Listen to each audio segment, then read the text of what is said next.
Fala galera, hoje vamos falar de Porto 3, Gil Vicente 0. Falar bastante desse jogo, tem bastante coisa que eu quero pontuar, né? Falar da atuação, né? O Samu convertendo pênalti, isso é muito importante. E vitória do Porto no campeonato português. Eu sei, se vocês queriam uma novidade, vocês não terão, o Porto ganhou. Enfim, vamos falar aqui primeiramente da escalação do Porto, né, como o Porto entrou em campo. O Porto entrou em campo com Diogo Costa, Martim Fernandes, Thiago Silva, Bednarek e Kiwior. Achei isso bem interessante. Ele colocou o Kiwior na lateral, né? Eu que tinha falado que não era bom tirar os dois, né? Para colocar o Thiago Silva. Ele coloca o Thiago Silva e também coloca o Bednarek e o Kiwior. Né? Isso foi um ponto interessante. Froholt, Rosário e Gabriel Veiga, nada demais. PP, Samu e Borja Sainz. Ok. E se eu for falar assim do primeiro tempo, primeiramente, né, até o momento ali do gol do Samu, foi um momento do jogo que o Porto apertou muito, desde o começo. Muita dificuldade para fazer o gol, vou falar aqui até com a minha opinião sobre isso, até o momento do pênalti. O que aconteceu é o seguinte, sempre tinha a tentativa de uma enfiada de bola para achar um atacante para ir para o meio da área e fazer o gol, né? Muito escasso jogadas, por exemplo, na linha de fundo, que para mim é a melhor jogada. Muito escasso, né? E assim, então o Gil Vicente já entendia qual seria a próxima jogada do Porto. Pelo menos foi assim no primeiro tempo. E nós tivemos um gol assim, uma grande jogada do Samu. Eu não lembro quem deu passe pro Borja Sainz, tá? Agora me fugiu daqui da mente, mas enfim. O fato é que o Borja Sainz faz o gol aos 12 minutos, só que estava impedido, então não valeu. Enfim, inclusive eu notei uma coisa nesse jogo, não foi uma vez que o Borja Sainz foi pego em posição irregular, então não estava bem posicionado na maioria das vezes, né? Enfim, né? Tudo bem, isso não é nada demais. Ok, e o Porto foi pressionando, foi mantendo a pressão, muita dificuldade para fazer o gol, é verdade, mas manteve ali a pressão até que houve o pênalti no Samu. Se eu fosse dar a minha opinião, tá?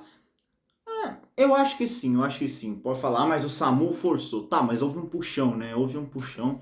Então eu acho que sim, que foi pênalti pro Porto e acaba sendo convertido, né? Isso que eu quero falar. Muita gente já falou, não, tira o Samu. Eu cheguei até a falar, se errasse de novo, aí eu ficaria um pouco com o pé atrás. Mas não foi o caso, ele acertou. E eu já falei, o Samu é o melhor batedor de pênalti do Porto. Então, na minha opinião, continuo mantendo agora ela. Ele deve ser o batedor oficial do Porto, ok? É claro, né, que existe também a cobrança dele ser um jogador caro, né?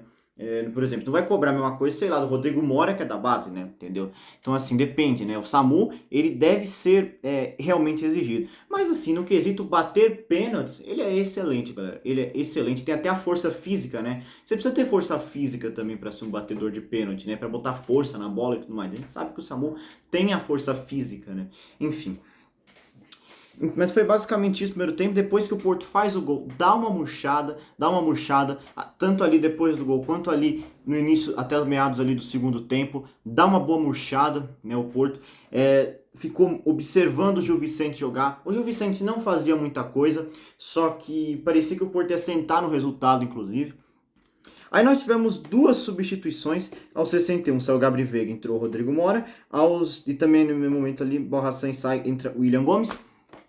E isso é o que eu sempre falo, né? Para dar um pouco de gás pro jogo, né? O Rodrigo Mora, ele entra sempre para dar um gás pro jogo. Enfim.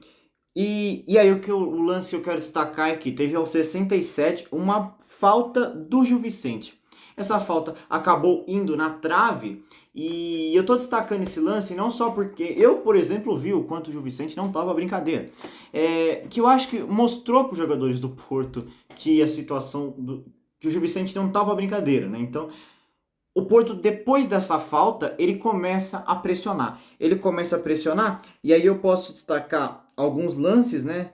Logo em seguida disso, houve primeiramente também um fato que a gente precisa considerar, que depois, logo em seguida desse lance, o Martim Fernandes, Martim, acho que é isso.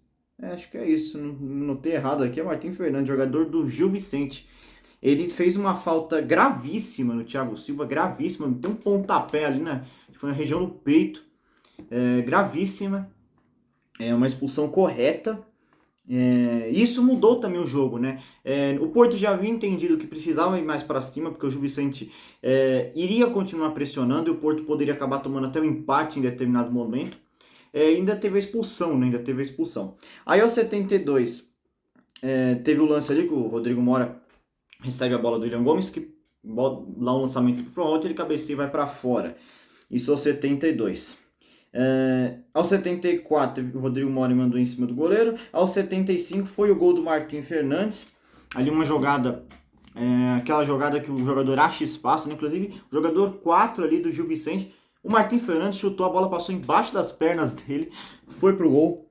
2-0 Porto, para dar também aquela tranquilizada no torcedor, né? Para tirar o peso de poder tomar um empate, né, e poder garantir ali 7 pontos de vantagem frente ao Sporting. Aí nós tivemos mais substituições aqui aos 76. Saiu Samu, entrou o Denis Gu, saiu o PP, entrou Pieto Zevirski. Vai demorar para eu aprender a falar o nome dele. E também vem mais a última substituição foi aos 81, saiu o Froholt, entrou o Eustáquio.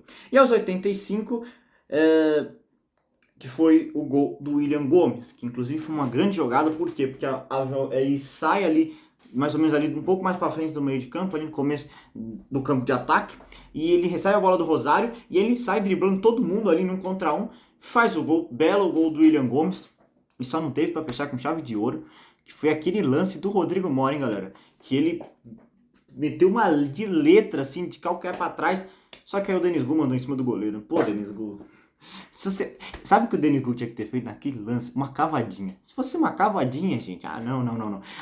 Eu ia mandar para Prêmio Puskás. Mas enfim, não foi isso. O Denis Gu não conseguiu fazer o gol. Acabou mandando o goleiro. Enfim. Então é isso, né, galera? O Porto venceu.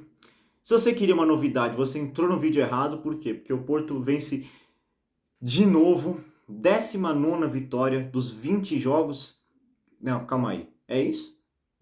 Não, desculpa. 18ª vitória dos 20 jogos. 19, né? Socorro. 18ª vitória dos 19 jogos, né? Segunda desse segundo turno, né? Então, deslizando nessa primeira liga. É claro, sempre pés no chão. Na verdade, eu acho que o Porto só precisa manter nessa linha. Tá perfeito. E, enfim, né? É isso, ganhamos mais uma. Claro, pontuei algumas coisas, né? O jogo não foi fácil, na sua maior parte do tempo. O Porto teve muitas vezes até dificuldades. A expulsão acabou facilitando um pouco. E a gente conseguiu aí fazer um placar mais tranquilo, aí 3-0. Enfim, é isso. Falou.